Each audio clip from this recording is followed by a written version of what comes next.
You're listening to the Cyberwire Network, powered by N2K.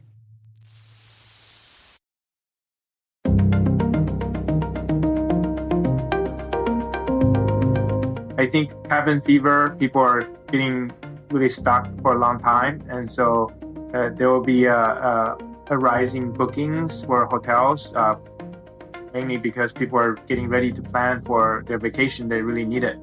Hello, everyone, and welcome to the CyberWire's Hacking Humans podcast, where each week we look behind the social engineering scams, the phishing schemes, and criminal exploits that are making headlines and taking a heavy toll on organizations around the world. I'm Dave Bittner from the CyberWire, and joining me is Joe Carrigan from the Johns Hopkins University Information Security Institute. Hello, Joe. Hi, Dave.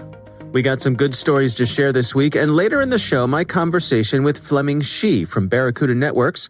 We're going to be discussing travel-related phishing attacks. All right, Joe, before we jump into our stories here, we got some interesting feedback from a listener who prefers to remain anonymous, but someone we've corresponded with on more than one occasion. And this person wrote in and said, "This morning I did a check on whether anybody had claimed Gmail accounts using characters close to one of my doctor's business Gmail email accounts. Lo and behold, I discovered 2 registrations in which the letter I had been replaced with a letter L. His account has 2 letters I in it.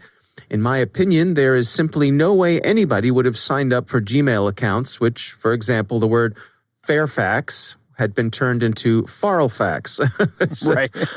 He says, I informed him of this and suggested he have his receptionist block those 2 Gmail accounts so she could never be hoodwinked into receiving an email from those accounts and think it was him. He immediately had her do so. I think this is a really good idea. I actually hadn't thought about this, of coming at this from the blocking of accounts side. Just go through and look at your own business domain and go through and try to generate similar ones and just block those. That's a great idea.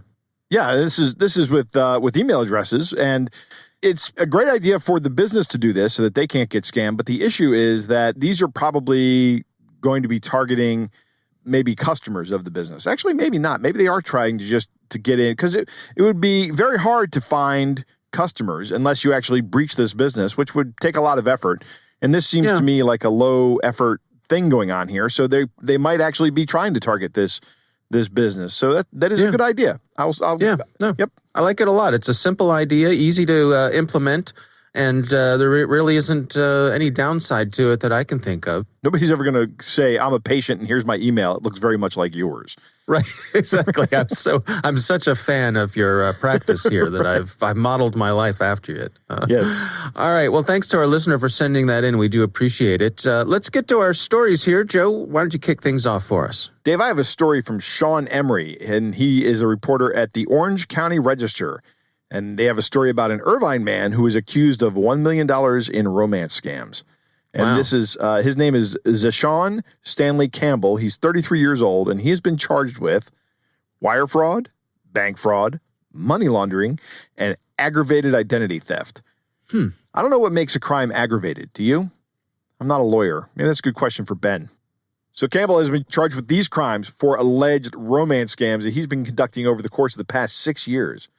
And according to the indictment, he either befriended or carried out romantic relationships with at least 10 people to whom he lied in order to convince them that he was wealthy, reliable, and successful.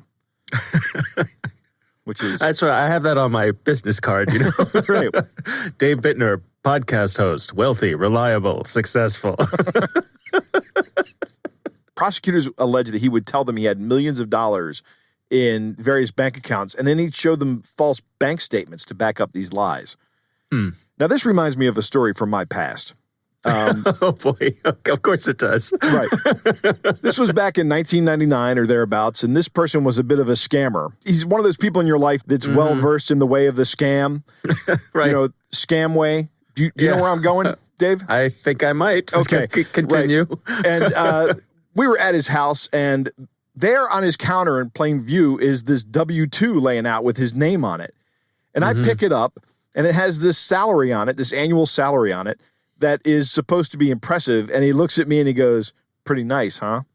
And I know immediately, because I grew up with an accountant for a father who did a lot of taxes, that you can just get software that prints these out.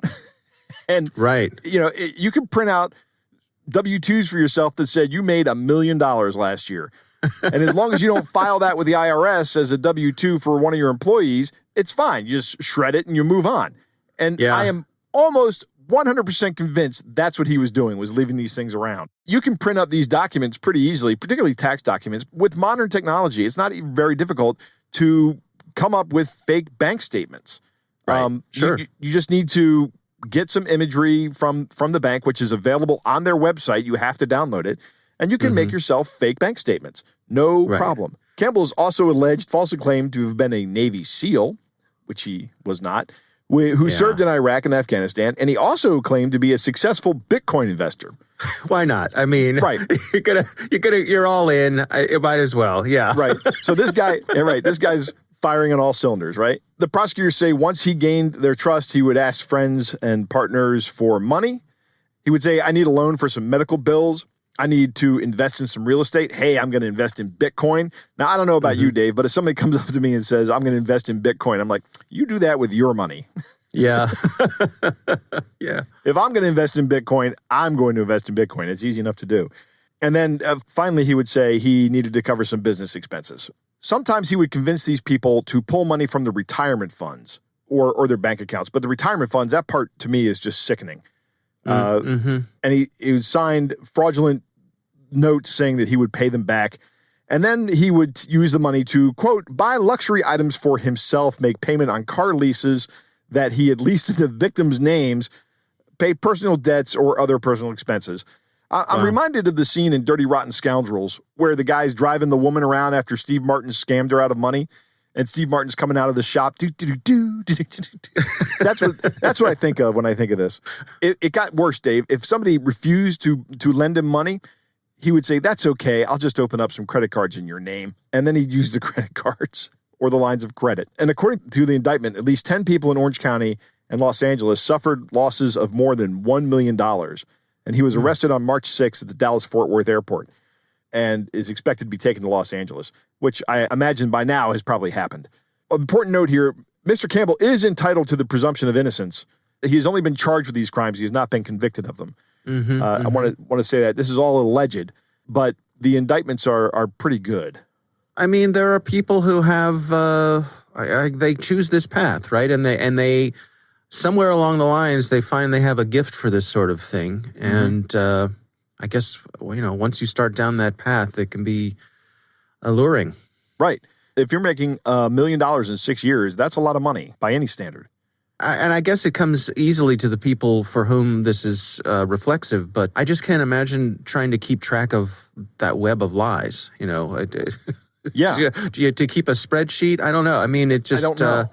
Where I'm coming from is I was going to say, well, it beats working for a living, but no, I mean. It is working for a living. It is for working for a living. I mean, albeit if you're bringing in more than $1 million from people, nice work if you can get it, I suppose. But yeah, it's a shame. My heart goes out to all the folks who got scammed. I guess the insult to injury is that this is an affair of the heart, right? He's pulling on people's heartstrings, and that sort of compounds the level of evil that we're talking about here. Again, allegedly. Right.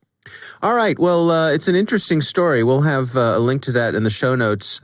My story this week actually comes from Fox News, and it is titled "Phone Scammer Pretending to be McDonald's CEO Nearly Cons Pennsylvania Restaurant Out of Thousands." This is written by Michael Holland. So before we get to the story, Joe, have you ever actually met Ronald McDonald? I don't think so. I mean, maybe when I was very young, but yeah, I don't think I have. Years ago, I was when I was in the video side of the business, I was producing a story on a new nonprofit that helped kids in underprivileged areas. And as part of the grand opening event, Ronald McDonald was there. And I remember there was a reporter from the Washington Post who was trying to get a statement from Ronald McDonald, and the reporter was getting very frustrated because the reporter said, "So, what is your name?" And he said, "Ronald McDonald." And the reporter said, "Yeah, I get it, but what's your name?" "Ronald McDonald." "Okay, But what is your name?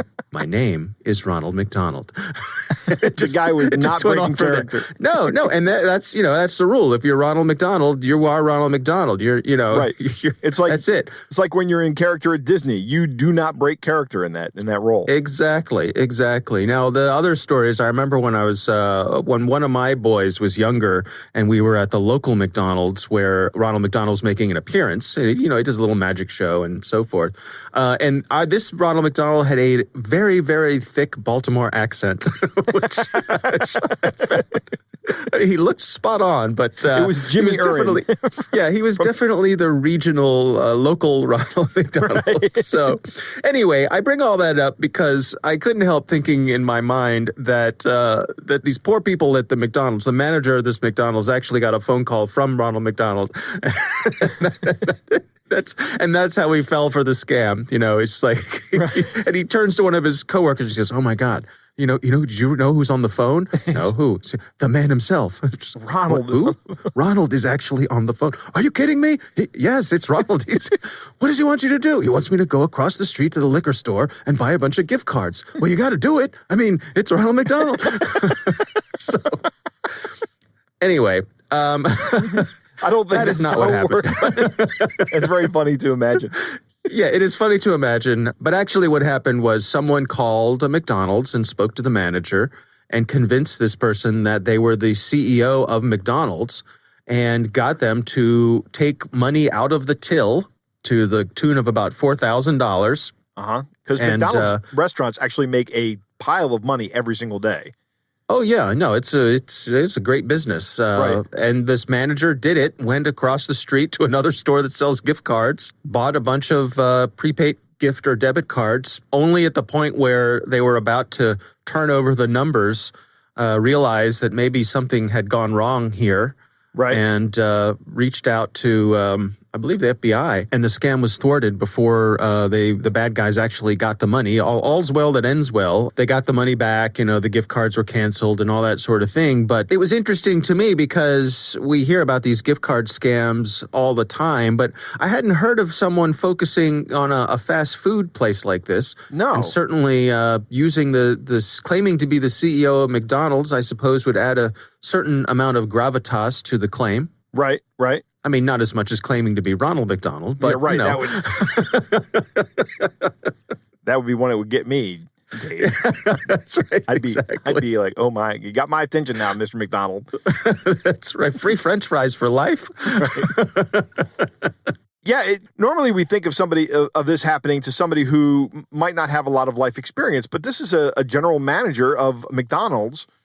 Yeah, not a small business, Right. Like you said, McDonald's. I mean, that is a busy. Most McDonald's are busy businesses handling lots of money, and I mean, being a manager of McDonald's is a whole spectrum of responsibilities. It is, and the fact that this person almost fell for this, I'm not really surprised by that because, like we said before, there are plenty of hooks that will work on just about everybody. And all that happened here was the scammer found the one hook for this manager that would work. And I guess he was insistent enough that the guy actually went through the process of taking money out of the till and going and buying gift cards. Yeah. All right. Well, it's, a funny story only because I can't stop thinking about actually getting a phone call from Ronald McDonald. Good. All's well that ends well. I'm glad the scammers didn't get what they wanted to, but it's another reminder that probably one of the biggest red flags, like a flare in the sky, is if someone asks you to go buy any sort of gift card or anything. So, yep. Spread the word about that. That's my story. We'll have a link to that in the show notes. Joe, it is time to move on to our catch of the day. Dave, our catch of the day comes from a listener named Tariq. And Tariq writes, "Dear Hacking Humans podcast, after being a listener to your show for some months now, I might have something worthy of sharing. I usually blindly delete such emails as they are apparent phishing, but I found myself in an interesting spot and recognize a new attack vector that just worked on me." See, Tariq knows. These things, like I just said, these things will work on you too. "They are raising the stakes with not a single but two gentlemen trying to reach me with a power of attorney and claiming authority that I was dead." That brought the game up a little bit. Therefore, in line with some of the other great literary achievements of this fine brand of email, Hacking Humans has just become the prize recipient of the Unlikely Fishing Hook of the Year award presented by the Institute of Questionable Intentions. Very nice. I love that very much. Which of us gets to keep the award at our house? I guess we can switch weeks. Yeah, we'll switch weeks. That's a good way to do it. That way we don't have to divide up the weeks, the days, right? And then sure. like every other Saturday. We'll switch weeks. Right. Okay. Wishing you all the best. Keep up the great show you put on at Hacking Humans. Dave, why don't you take it away?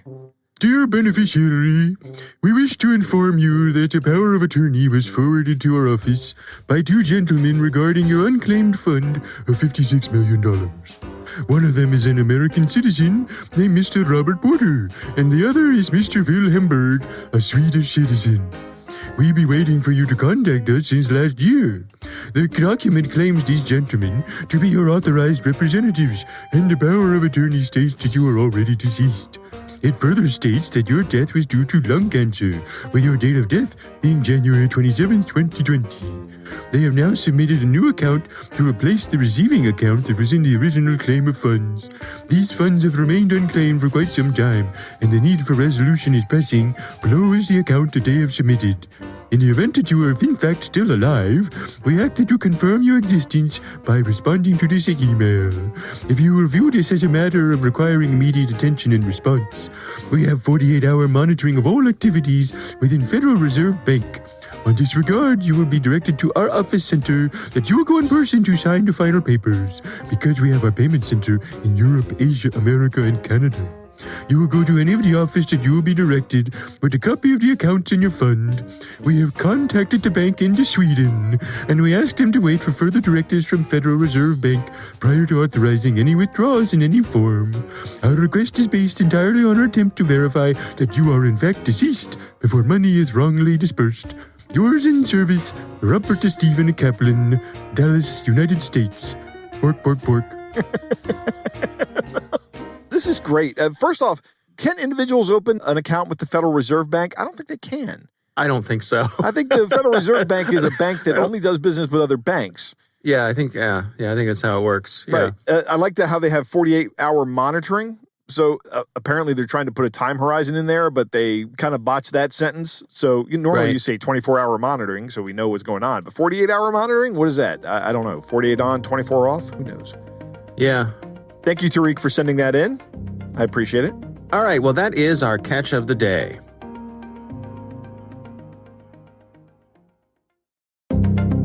Joe, I recently had the pleasure of speaking with Fleming Shee from Barracuda Networks. We were discussing travel-related phishing attacks. Here's my conversation with Fleming Shee.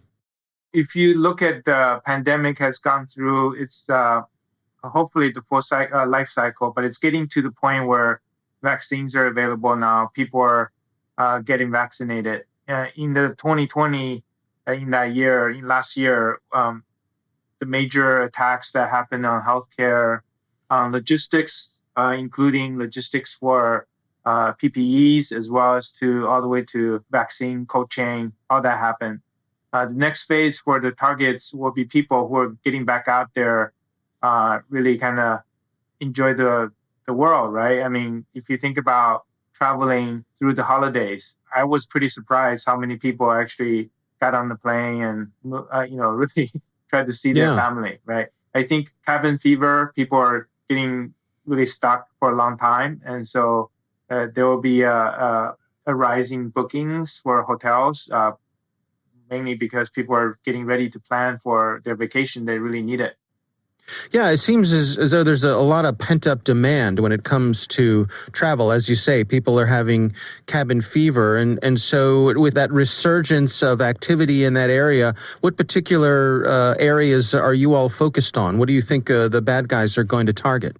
In 2018-19, travel was already targeted, right? So if you remember, Marriott was attacked like 2 times in 2 years, 2019 and 2020. They were basically subject to data breach. Hundreds of millions of guests' private information were stolen. And if you think about that, if you, from attacker's angle, that's perfect storm. They can seed, they can get the information, they can do mass volumetric type of phishing attacks, or they can target somebody and social engineer and make it even more trustworthy.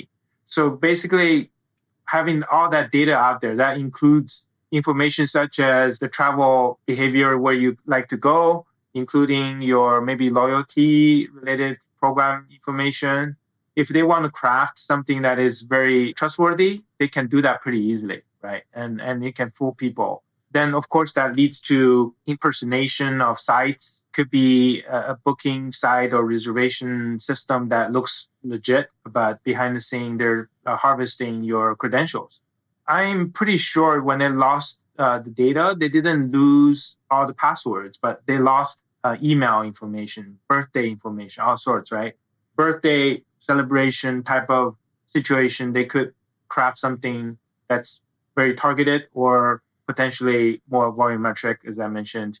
But the key there is when those crafted attacks happen, they will look real. And those credentials that was not stolen in the past, and it can be harvested through those phishing impersonation attacks. So once you lose your credential, then from that point on, you may lose access, what we call the takeover.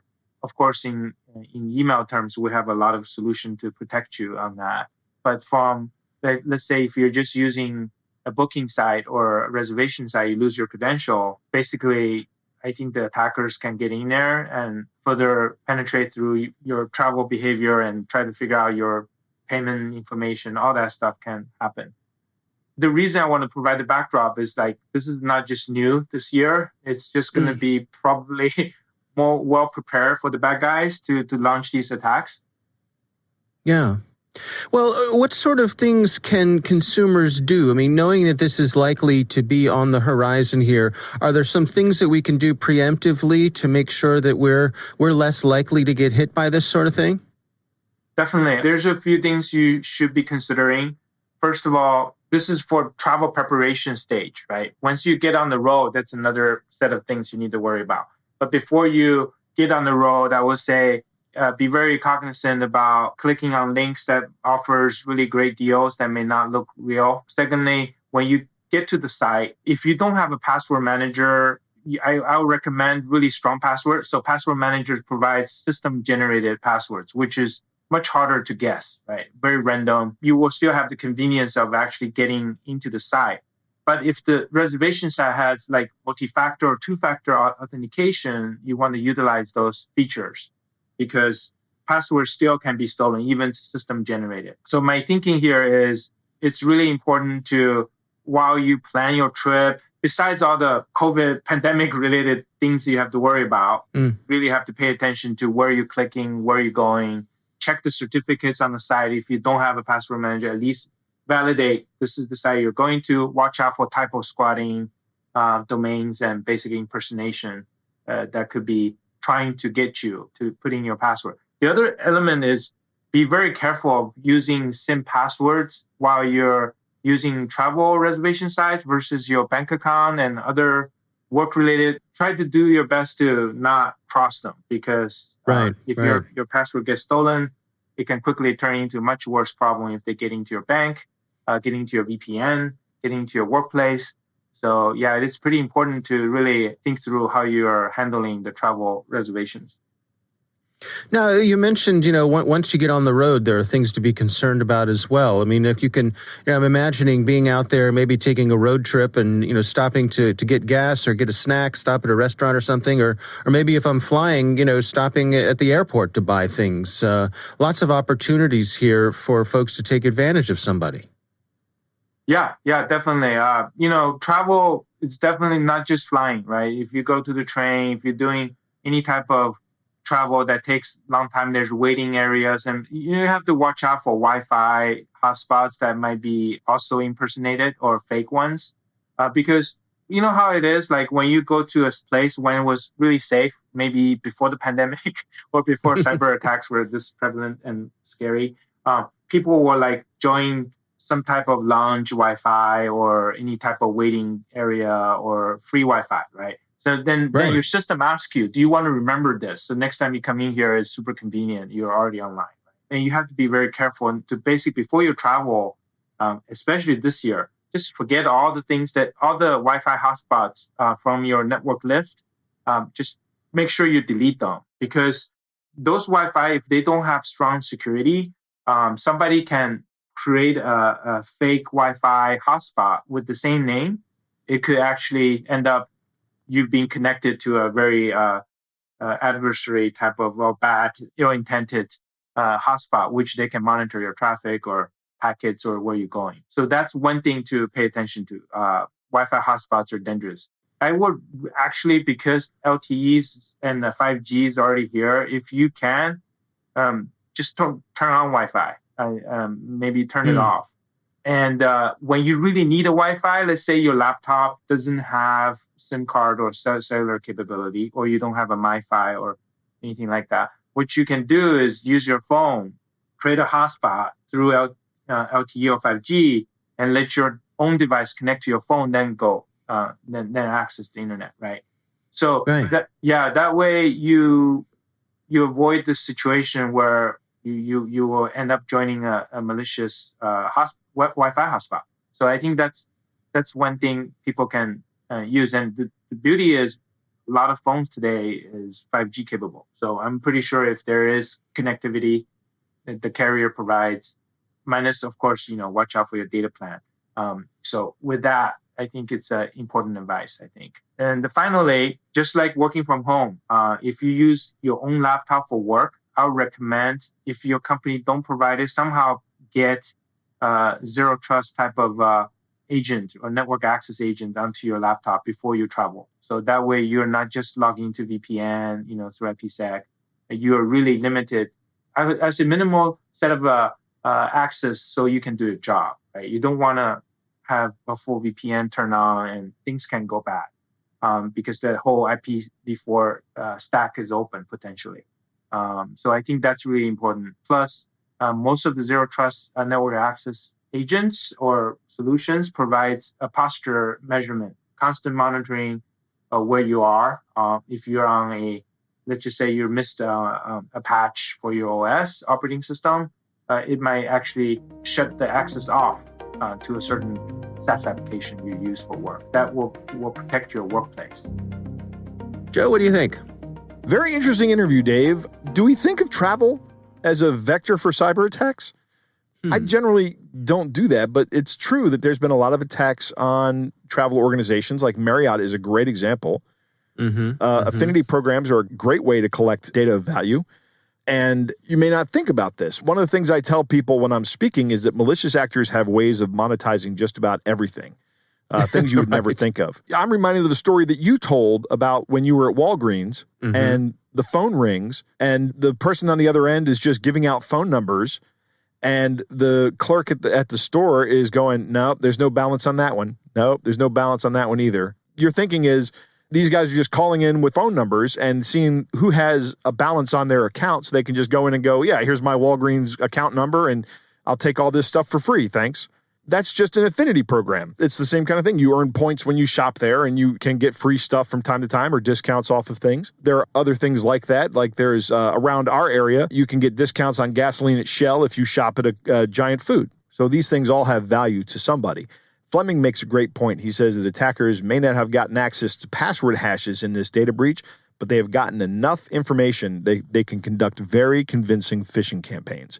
So now it's just a matter of running the phishing campaign to get the passwords and then get access to someone's account. Right. These attacks are not new, but because we're getting back to traveling again, these attacks are going to increase on the rise. This is the same thing we've been saying for years now, that these bad guys keep an eye on the calendar. They keep an eye on the social situations. They keep an eye on the news. They know what's going on and they know where the market's by. These guys are almost like stock investors, right?